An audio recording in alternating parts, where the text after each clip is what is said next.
Maitland here from Training with Mates. This week, our theme for the week is, are you looking after your joints? So today I'm just going to talk about some safe ways that you can look after your joints in the gym.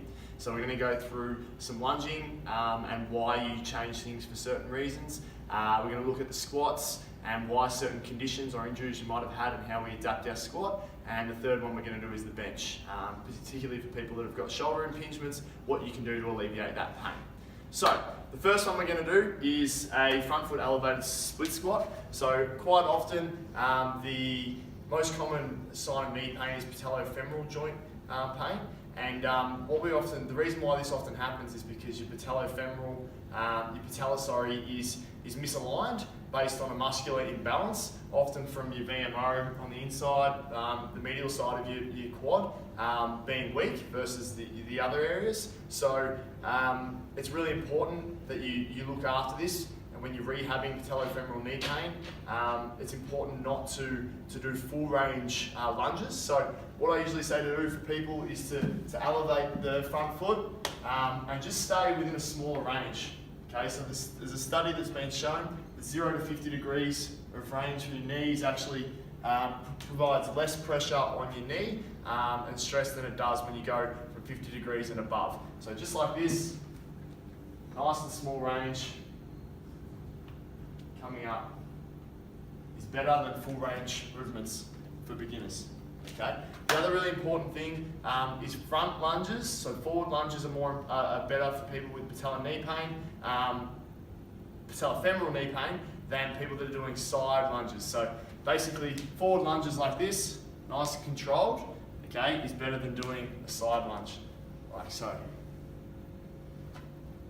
All right, so don't do these ones. The other thing that's really important is instead of coming forward and striding like this, it's better to keep it nice and static as we go.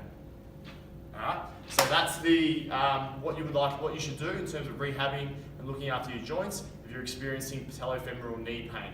All right, so the next one we got is the bench press. So common mistakes that people make with shoulder impingement. A lot of people experience shoulder pain during the bench press. Often this is from shoulder impingements, which are quite common for people that are experiencing the pain. So the first tip I would say would be stop benching, all right? Have a bit of a break from it or change your loading. So I usually like to recommend if you're experiencing shoulder pain, a 2-to-1 ratio of pull to push exercises or even 3-to-1, okay? That's tip number one. Tip number two is when you're setting up your bench, it's really important that you're not protracting your shoulder blades up to get the bar off. So have it nice and comfortable, eyes under the bench, keeping it in line and holding like so. Okay, so you don't have to lift it up and over, it should just be there nice and comfortable. The next one we want to try and do is make sure our elbows don't flare. So if you come around here, we want to make sure that when we're lifting the bench, they stay in this position here at 90 degrees and they don't come in like so. So it's just there, coming in, pushing back up instead of crunching in like that or out like that, okay? It puts too much pressure on your shoulder joint, which will cause pain. So there's that. The next tip I'm going to give you is change your position of your hands. Change the grip. Try a closer grip. So instead of being it wide, bring it in a bit more narrow, just in line with your shoulders, and that will really help with that. So quick demonstration again. Instead of your wide grip, bring it in closer, in line with your shoulders, coming in, tucking your elbows in, and pushing up. Like so. The final tip I'm going to give is if you're experiencing shoulder pain, try some decline bench. Decline bench helps to limit the degrees by about 10 to 15, and that basically takes you away from the danger zone for shoulder impingements. So try that, try all those tips. It might help you with your shoulder impingements. And yeah, look after your joints, as I've sort of said. So the last one is the back squat. Okay, so there's 3 main knee issues that occur with people that have played sport. There's ACL injuries, PCL injuries, and meniscus injuries. So a recent study has shown that actually when you squat below 90 degrees, there is less pressure on your ACL than if you were doing a half squat, okay? So, for example, when doing a deep squat, it is going to be better for ACL injuries than doing half squats, like so. Okay? So when you do a deep squat, if you have meniscus issues, you should avoid the deep squat. Instead, they're probably more suitable to a 90-degree squat or even a half squat, okay? So meniscus, no, if you've got meniscus problems, don't go below 90 degrees. If you have an ACL rehab, you can go below 90 degrees. If you've had a PCL strain, okay, deep squats probably aren't as good for it, whereas the 90-degree squat, as follows.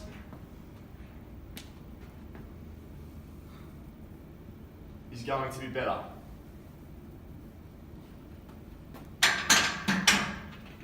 Okay, so in summary, the theme for this week is, are you protecting your joints? There's a heap of things that you can do.